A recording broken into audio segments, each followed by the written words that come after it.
काबू भी थी वो खड़े वे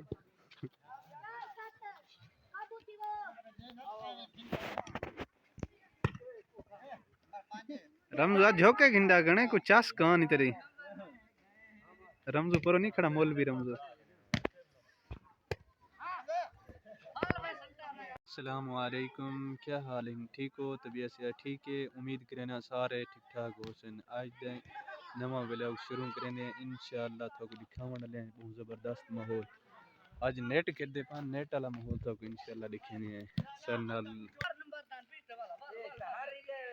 आज लगती है में जो ये पार्टी जीत गई है परली सेट ले हरे आए इंशाअल्लाह। उम्मीद काफ़ी है सारे जीत वैसन बराबर तो थी वैसन चलो जीत ना वैसन तो चलो दुआ कराने ये जो